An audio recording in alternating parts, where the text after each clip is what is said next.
जय माता की। एक बार एक व्यक्ति अपने गुरुदेव के पास जाता है।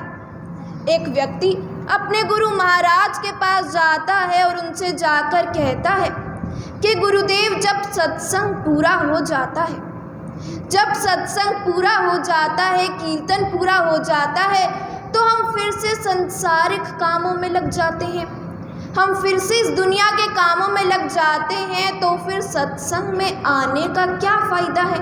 या तो हमें आना नहीं चाहिए, और अगर हम आते हैं तो हमें क्या लाभ, क्योंकि हम तो फिर से उन्हीं कामों में उलझ जाते हैं, तो आने का तो कोई फ़ायदा हुआ ही नहीं। ये सुनने के बाद गुरुदेव ने कहा कि ऐसा नहीं है, कि ऐसा नहीं है। अगर हम एक पत्थर को पानी में रखते हैं, एक पत्थर को अगर हम जल में रखते हैं, वो पत्थर गलता नहीं है, परंतु वो सूर्य की किरणों से बचा रहता है, सूर्य की गर्मी से और ताप से वो पत्थर बचा रहता है। उसी प्रकार भले ही हम चाहे 1 घंटे के लिए सत्संग करते हैं या आते हैं, भले ही हम 1 घंटे के लिए सत्संग में आते हैं, परंतु उस 1 घंटे के दौरान हम कोई बुरा कर्म तो नहीं करते।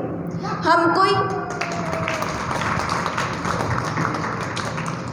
उस 1 घंटे में हम कोई बुरा कर्म तो नहीं करते हैं, और हमारे हृदय में, हमारे मस्तिष्क में कोई बुरा विचार, कोई असुरी विचार या कोई पापी विचार भी नहीं आता है, और जो कि बहुत बड़ी बात है। इसलिए सत्संग हमें सदैव अच्छाई की ओर मोड़ता है, अच्छे कर्मों की ओर ही मोड़ता है। जिस प्रकार पूर्व कालों में बड़े बड़े साधु महात्मा काफ़ी कठिन तपस्या करते थे, अनुष्ठान करते थे, परंतु हम तो वो नहीं कर सकते, हम सब वो नहीं कर सकते। तो इस कलयुग में हमारे पार होने का सबसे आसान रास्ता सत्संग से और भजन सुमिरन से होकर जाता है। इसलिए जिस चीज़ से हमें लाभ होता है, हम जानकर भी अनजान बन जाते हैं। जिस चीज़ से हमें फ़ायदा होता है, हमें लाभ होता है, हमें उस चीज़ को कभी छोड़ना नहीं चाहिए। और इस दुनिया के सभी कामों को छोड़कर, इस संसार के सभी कामों को छोड़कर हमें सबसे पहले समय अपने गुरुदेव को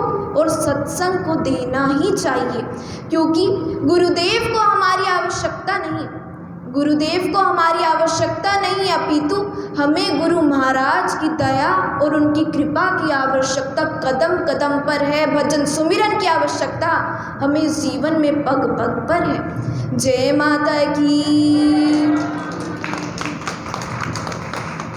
जिस प्रकार एक चिड़िया बड़े ही मेहनत से, बड़े ही प्रेम से अपना घोंसला बनाती है, काफ़ी समय लगाती है और बड़े प्रेम से अपना घोंसला बनाती है, परंतु तभी बहुत तेज़ तूफान आता है, बहुत तेज़ आंधी आती है और उसका पूरा घोंसला नष्ट हो जाता है, बर्बाद हो जाता है। अब उस चिड़िया को वो घोंसला बनाने में तो काफ़ी समय लगा, वो बनने में तो काफ़ी समय लगा, परंतु नष्ट होने में केवल और केवल कुछ क्षण ही लगे, कुछ सेकंड ही लगे।